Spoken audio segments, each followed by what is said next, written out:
This podcast could potentially have adult language, adult themes, definitely drinking, and possibly the possibility of sexual content. Listener discretion is advised.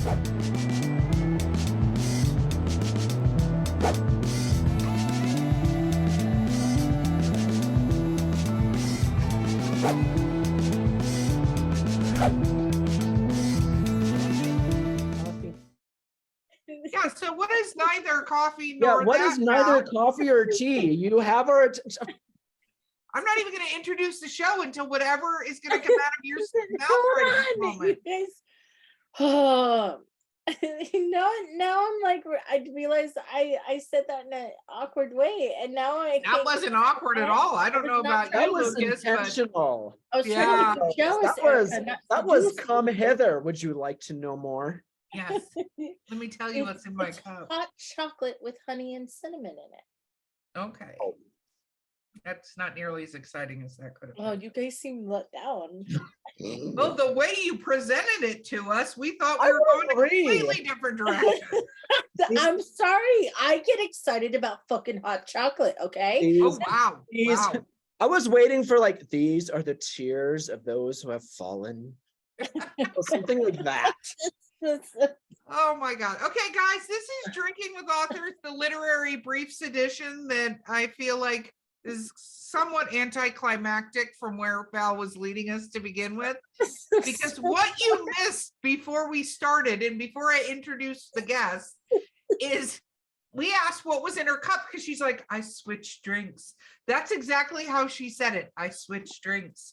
And I said, oh, is that coffee or tea? Because she's got a coffee cup and she's like, neither. Very come hither tone. It's because I'm writing this stupid dark erotica piece and my brain and the royalty is getting to me, Erica. I don't want your excuses on why you're giving come hither to me and our podcast guests.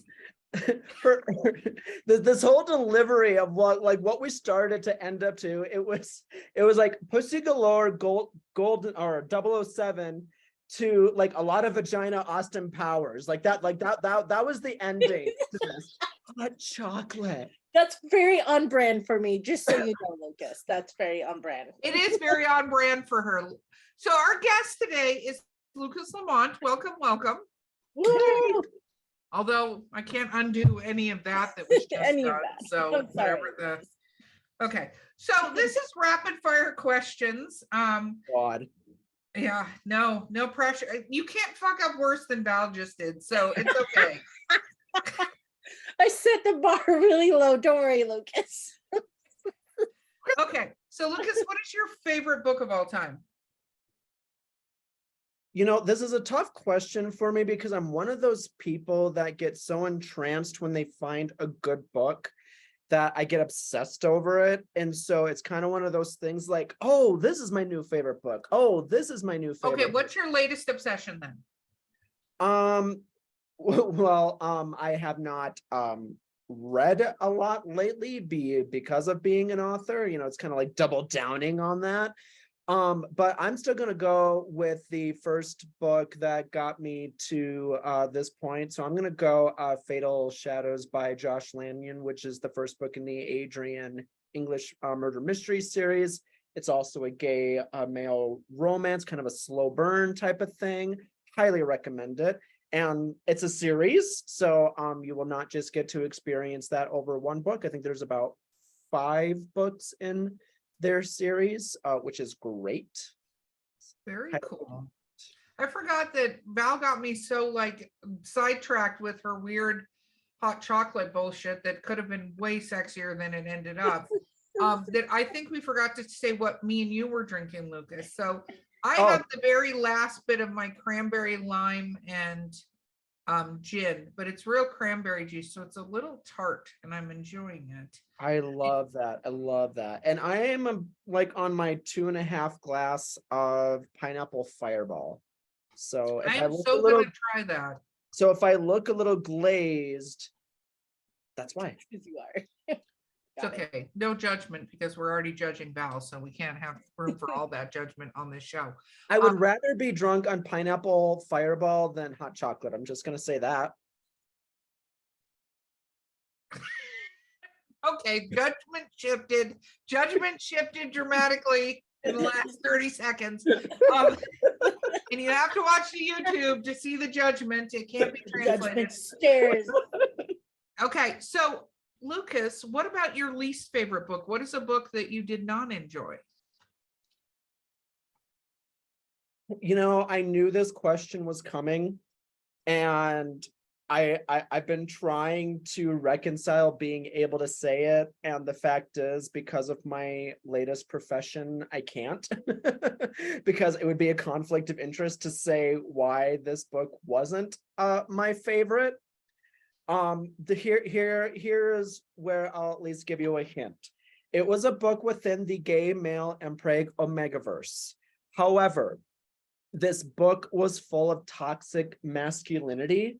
That's as far as I will tell you. Is very stereotypical, very like muscle bound, very macho, very never let them see you bleed type of book. And that is its very own subgenre, which is very interesting to see these guys get pregnant, because it's kind of like, oh, well, that's not very macho, at least in my head. But I have read a couple of those types of books which show that very, very toxic masculinity that I've talked about, and I can't finish them. It's to the point to where I've gotten like a third, maybe even a halfway through the book, and I can't stand it. So despite the fact that I am a absolute fanatic of gay Omegaverse and preg fiction, there are still subgenres within that genre that I can't do. It just turns me off. But like I said, because of my latest profession, I can't exactly tell you why, because it is a complete conflict of interest of my current job that I currently hold. Okay. What about do you believe in the paranormal? I do. And boy, does that have its own story. Ooh, do tell us that story. I lived in a haunted house. Ooh. I love this, especially with my new podcast, Eerie Travels. Tell me, I love haunted house stories. It was to the point to where, yes, we actually had a legit ghost team go into our house. And oh my God. Was it an actual legit ghost team, or was it supposed to be a legit ghost team? I would say legit. I would say, they weren't exactly, like on the 6 o'clock news saying, hey, you got a ghost problem, call us Ghostbusters. Oh.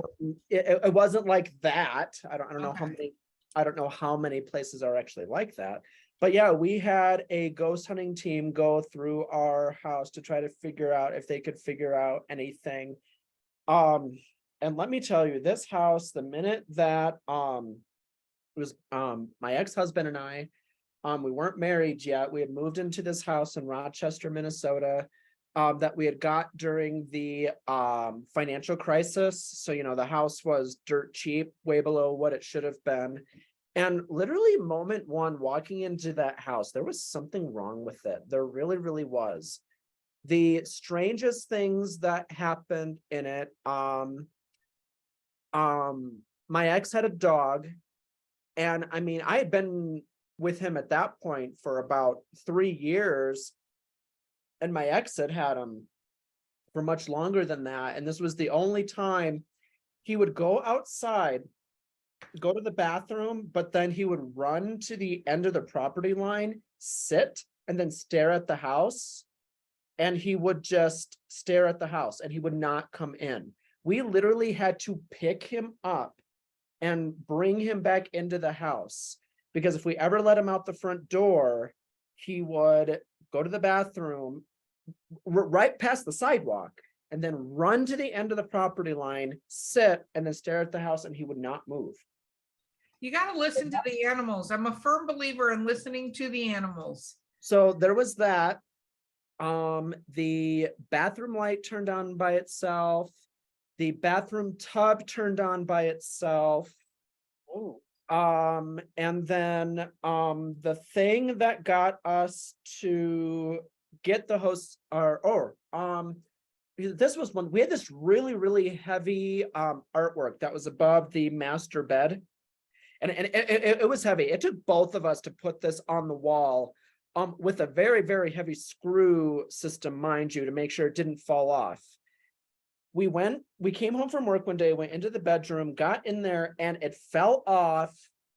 And well, we didn't know it had fallen off. It was just missing. We were like, what the hell? It had pullen out of the wall. It was a screw, mind you, but it was completely flush against the wall to where if it had fallen, it would have like ripped out the drywall for it to fall.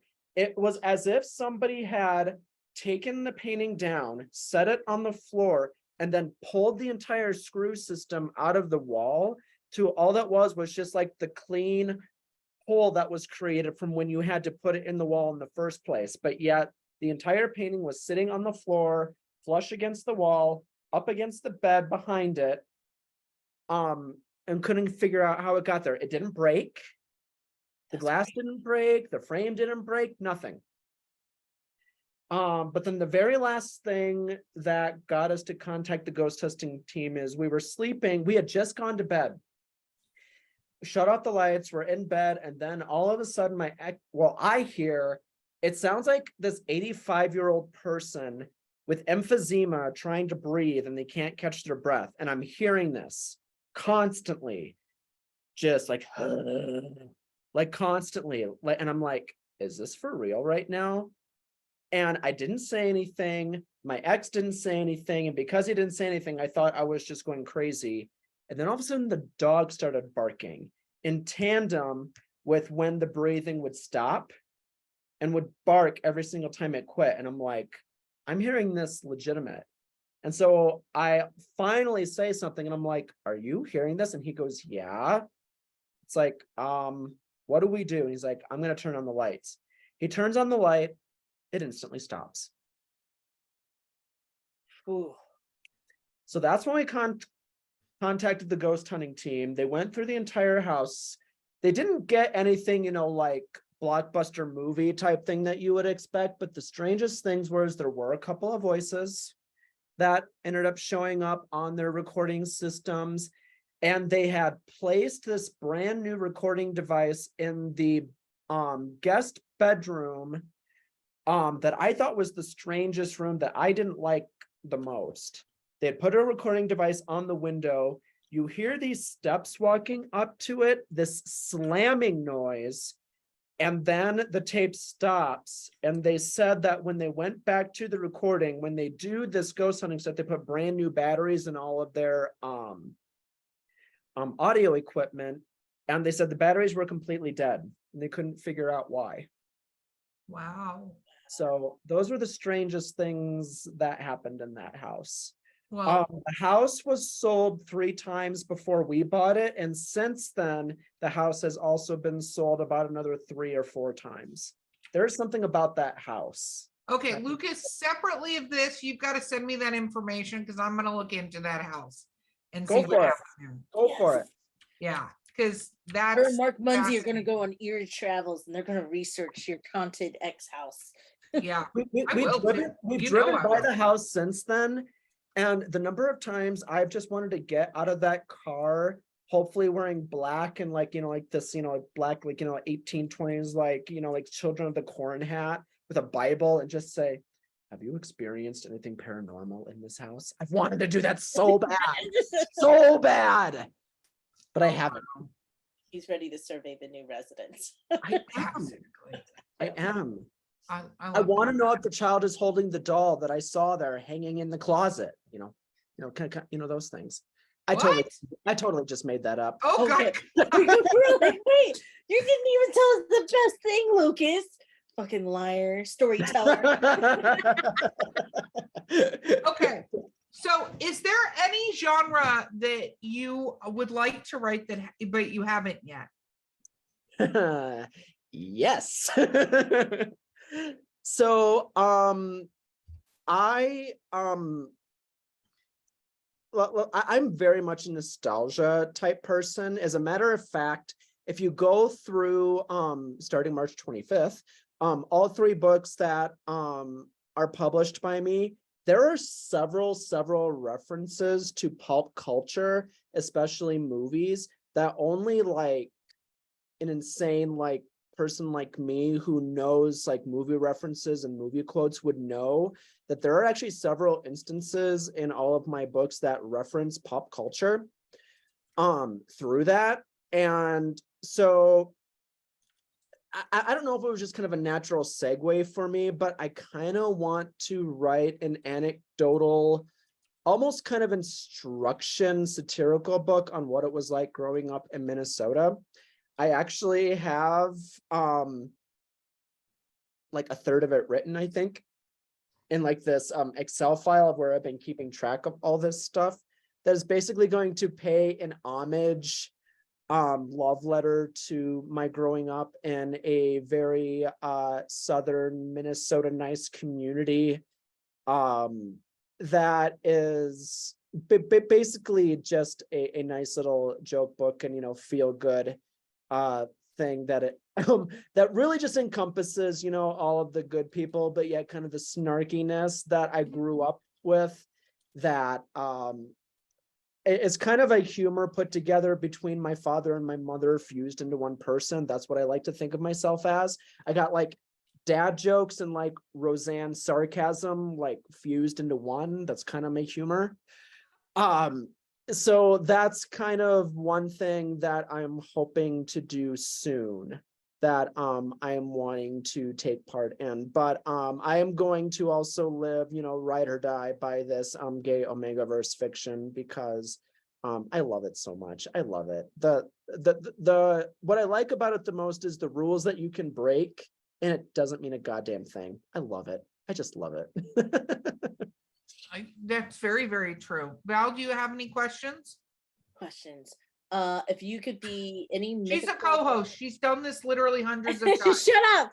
Shut up. If you could be any office supply, what would it be? I mean, it's gonna be close. You're gonna go job interview on me, aren't you?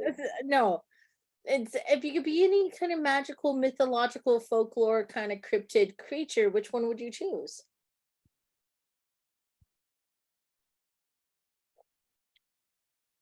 Ooh, I know it's hard. it is usually. I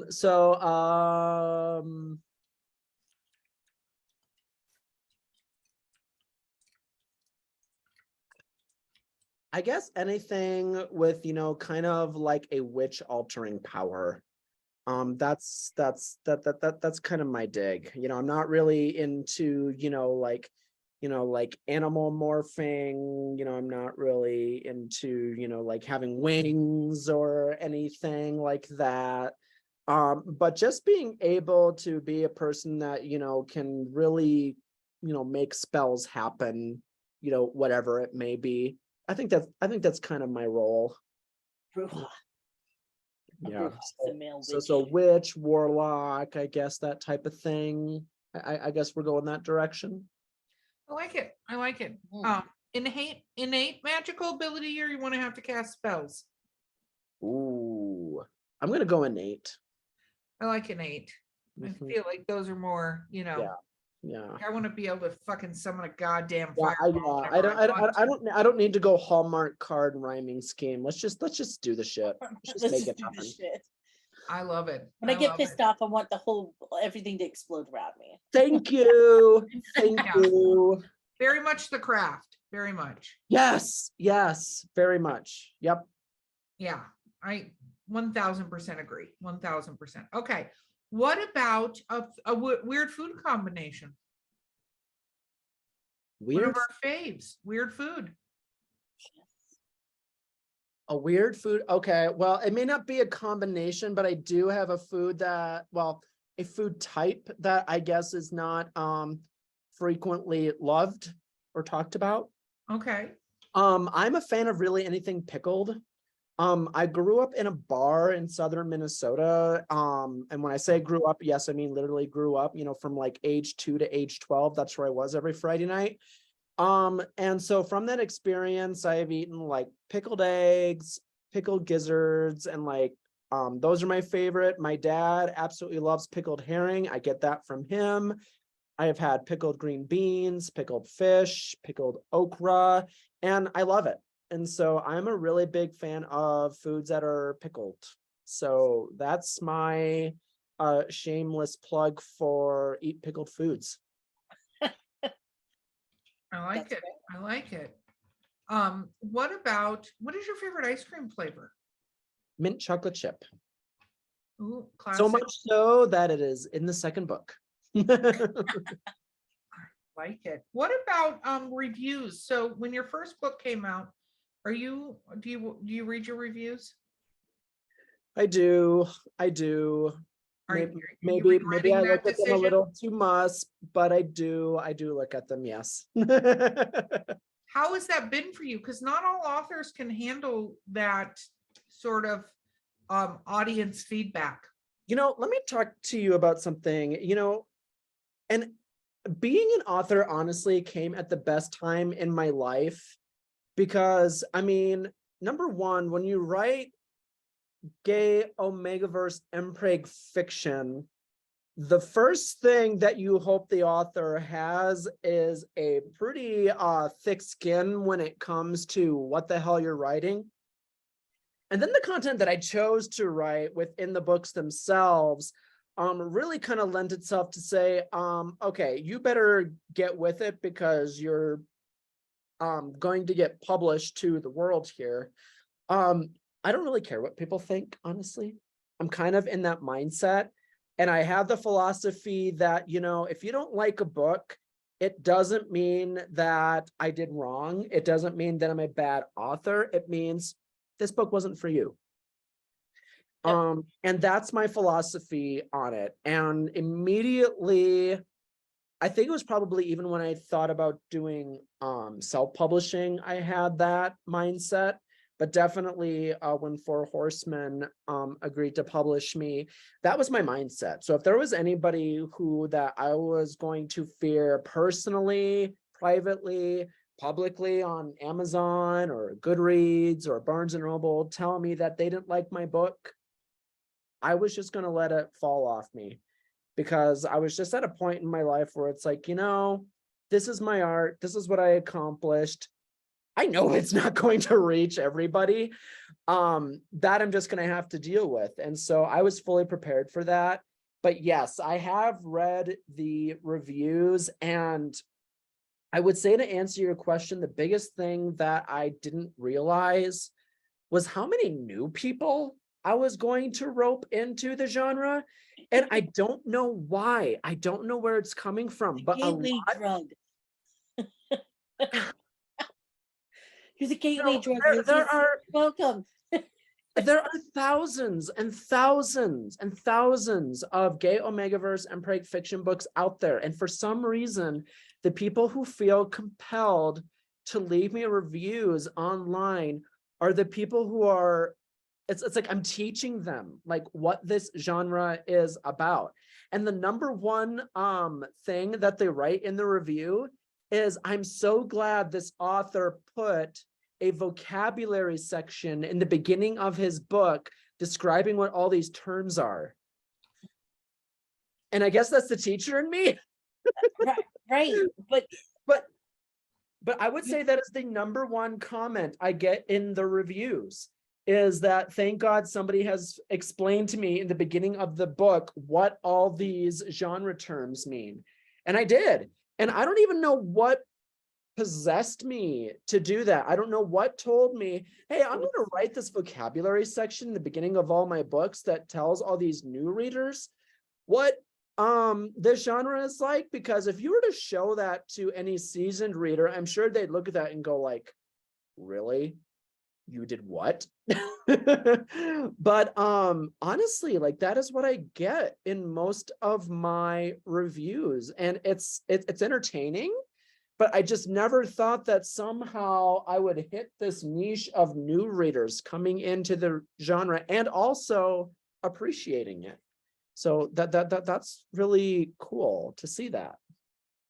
Well, and I think it's, thoroughly amazing. I think it's great because, again, there are all kinds of genres out there, and it's not where a lot of people think stuff will land, right?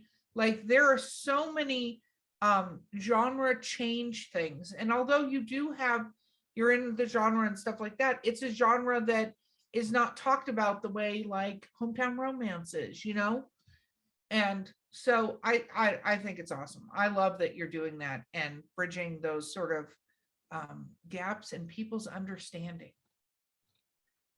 But yeah, no, you have, and for the record, when you go to do your shameless self-promotion plug, the hardback, paperback are also available for Stephen's Second Chance for pre-order right now. Yeah. What? Yeah.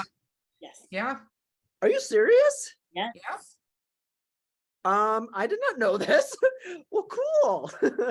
Yay. Well, you should search yourself on Amazon sometime. That's how we keep track. I mean, we Google ourselves often. Yes.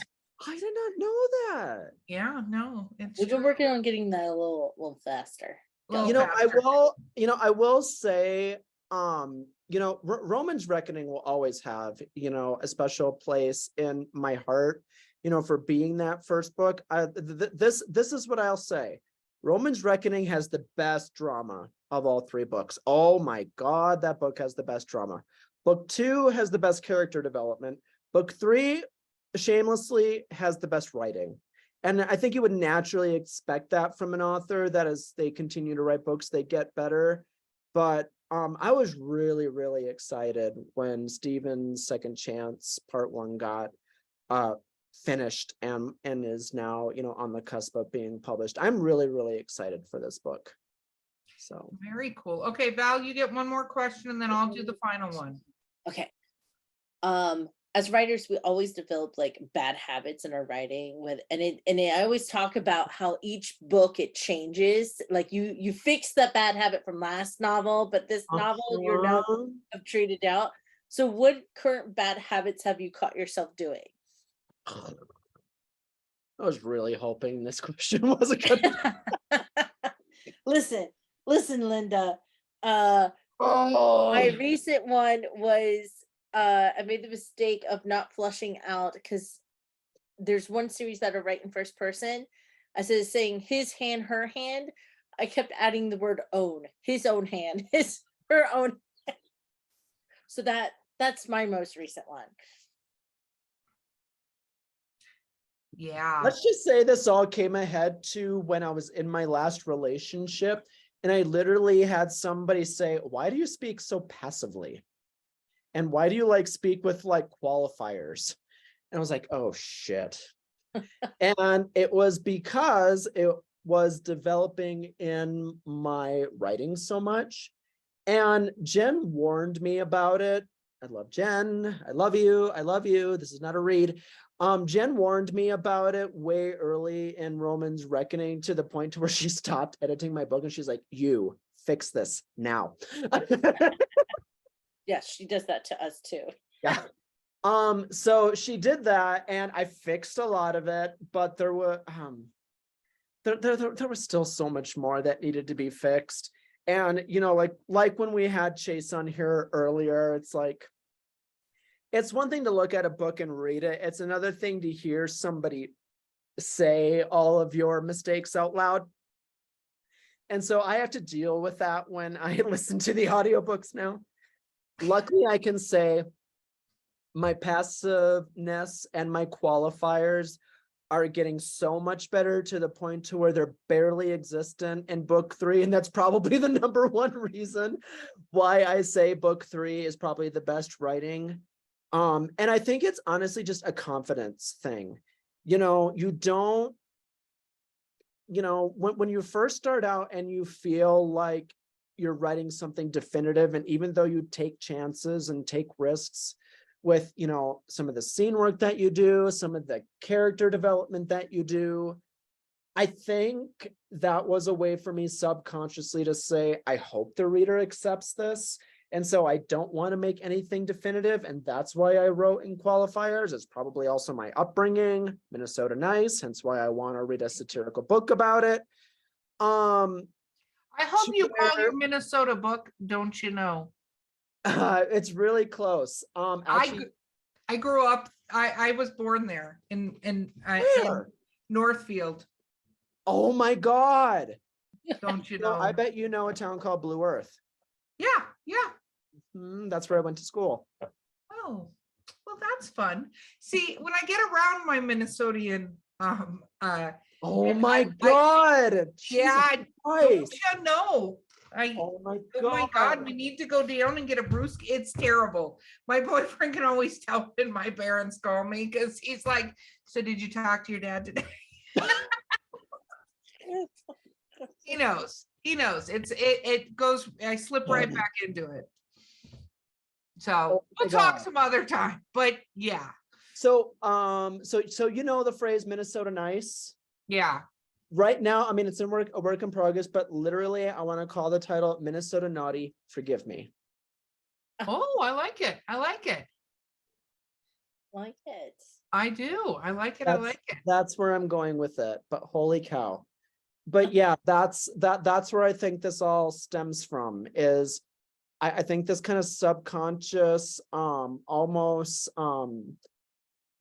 inability to feel confident about what I'm doing. And then just finally, by the time the third book came along, I'm kind of like, I'm done doing this. I've been catching myself.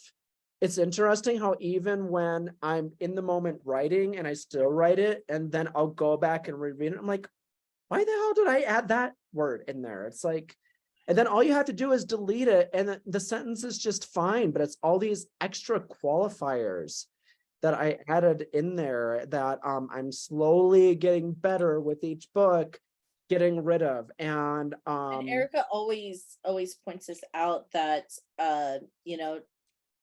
authors should really be mindful about taking years to write, because with each page you write, you're a better writer than you were on the last page. Yeah. And so if you take I think you should long quote that. writing, I seriously think you need to quote that and like make it your own. Like that is like, oh, she's a fucking genius, Lucas. yes, This is fucking I'm genius. serious. I'm serious. I appreciate Make that a it. quote, put it right after your name.